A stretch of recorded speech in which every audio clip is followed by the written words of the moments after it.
బాధ్యత, గురువు బాధ్యత అని చెప్పి నేను సంపూర్ణంగా విశ్వసిస్తున్నా. ఈరోజు రాష్ట్రంలో గురుకుల పాఠశాలలు ఇచ్చినా అంటున్నాడు. ఎస్సీ ఎస్టీ మైనారిటీ ఓబీసీ గురుకుల పాఠశాలలు ఇచ్చినా అని అంటున్నారు గత పాలకులు. నేను అడుగుతున్న, ఎవరికైనా ఎక్కడైనా మౌలిక వసతులు ఉన్నాయా? అక్కడో ఇక్కడో పిట్టగూళ్ళలోనో పోల్ట్రీ ఫాముల్లోనో ఈ పిల్లలు చదువుకునే పరిస్థితులు కల్పించారు.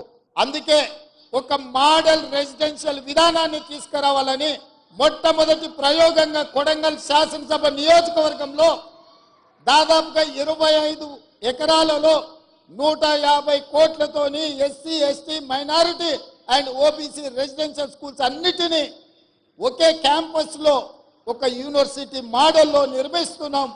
ఎకరాలలో మైదానాన్ని తయారు చేసి క్రీడా ప్రాంగణాన్ని అందించడం ద్వారా మానసికంగా శారీరకంగా ఆ విద్యార్థులు రాటుదేలాలి, ఈ సమాజానికి ఉపయోగపడాలి అన్న ఆలోచన మేము చేస్తున్నాం.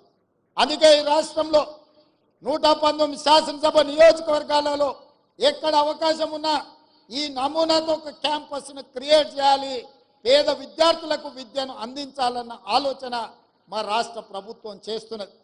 ఇదే కాదు, ఆనాడు ప్రతి కిలోమీటర్కు సింగిల్ టీచర్ పాఠశాల, ప్రతి 3 కిలోమీటర్లకు ప్రాథమిక పాఠశాల, ప్రతి 5 కిలోమీటర్లకు ప్రాథమికోన్నత పాఠశాల, ప్రతి 10 కిలోమీటర్లకు ఒక హై స్కూల్, ప్రతి మండలంలో జూనియర్ కాలేజు, ప్రతి నియోజకవర్గంలో డిగ్రీ కాలేజు, ప్రతి రెవెన్యూ డివిజన్లో ఇంజనీరింగ్ కాలేజ్, ప్రతి జిల్లాలో మెడికల్ కాలేజ్ అండ్ యూనివర్సిటీలను ఇవ్వాలన్న విద్యా విధానంతో ఆనాడు కాంగ్రెస్ పార్టీ 2004 నుంచి 2014 వరకు పేదలకు విద్యను అందించే ప్రయత్నం చేసింది.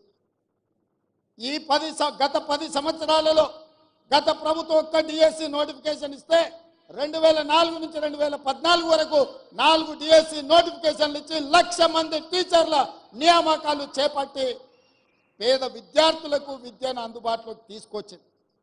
మరి గత ప్రభుత్వం దాదాపుగా సింగిల్ టీచర్ పాఠశాలలు రేషనలైజేషన్ పేరు మీద ఈరోజు 6,000 పైచిలకు పాఠశాలలను మూతవేసి పేదలకు, దళితులకు, గిరిజనులకు, వెనుకబడిన ప్రాంతాల యొక్క పేదల పిల్లలకు విద్య అందకుండా విద్యకు దూరం చేసి బర్రెలను కాసుకునే వాళ్ళు బర్రెల్నే కాసుకోవాలి, గొర్రెల్ని పెంచుకునేవాడు గొర్రెల్నే కాసుకోవాలి, చేపలు పట్టుకునేటోడు చేపలే పట్టుకోవాలి, చెప్పులు కుట్టుకునేటోడు చెప్పులే కుట్టుకోవాలనే పథకాలు తీసుకొచ్చే ప్రయత్నం చేసింది. నేను అడుగుతున్నా, ఇక్కడున్న ఉపాధ్యాయులను, భవిష్యత్ తరాలను తీర్చిదిద్దబోయే మిమ్మల్ని నేను అడుగుతున్నా, మన తాతలు ముత్తాతలు చెప్పులు కుట్టో, చేపలు పట్టో, గొర్రెలు పెంచుకోనో, బర్రెలను కాసుకోనో బతుకుతే మన మనమన్లు కూడా అదే వృత్తి చేపట్టాలనా? లేకపోతే వాళ్ళు చదువుకొని డాక్టర్లు, లాయర్లు, ఇంజనీర్లు, ఐఏఎస్లు, ఐపీఎస్లు కావాలన్నా? మీరు ఆలోచన చేయండి. ఈ ప్రభుత్వంలో వాళ్ళు భాగస్వాములు కావద్దా? ఇంకా వాళ్ళ జీవితాలు గొర్రెల బర్రెల చుట్టూతోనే తిరగాలనా అని నేను అడుగుతున్నా. గత ముఖ్యమంత్రి గారు పెంచుకున్న వాళ్ళ మనవడు పెంచుకున్న పెంపుడు కుక్క చచ్చిపోతే డాక్టర్ మీద క్రిమినల్ కేసులు పెట్టి బంజారాహిల్స్ పోలీస్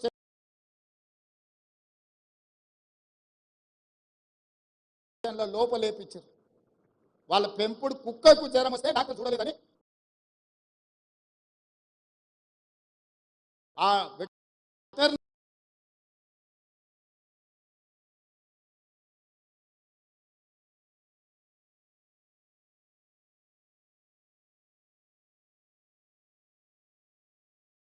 డాక్టర్ల కేసులు పెట్టారు.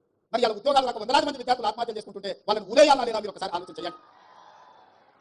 మీరు పెంచుకున్న బొచ్చు కుక్కకున్న విలువ పేదోడి బిడ్డల ప్రాణాలకు లేదా అని చెప్పి మేము సభాముఖంగా నేను మీ ద్వారా ప్రశ్నించదలుచుకున్నాను.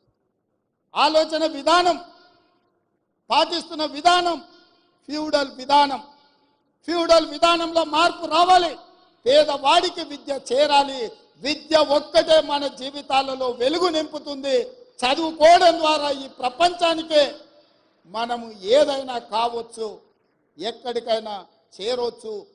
దానికి మీరే బాధ్యత వహించాలి. మీరు ఖచ్చితంగా దిశగా ప్రయాణించాలి. మీరు ఈరోజు తీసుకునే నియామక పత్రం మీ జీతభత్యాల కోసం చేస్తున్నామని మీరు అనుకోకండి.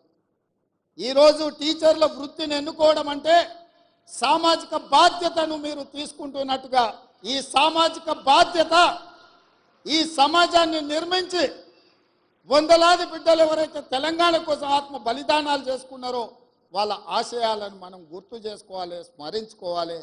వాళ్ళు ఏ ఉద్దేశంతో, ఏ ఆలోచనతోని, ఏం ఆశించి త్యాగాలు చేసిండ్రో ఆ త్యాగాల పునాదుల మీద ఏర్పడ్డ ఈ తెలంగాణ రాష్ట్రం ఆ త్యాగాలను కొనసాగించాల్సిన బాధ్యత మన అందరి మీద ఉన్నది. ఇవాళ ఈ నియామక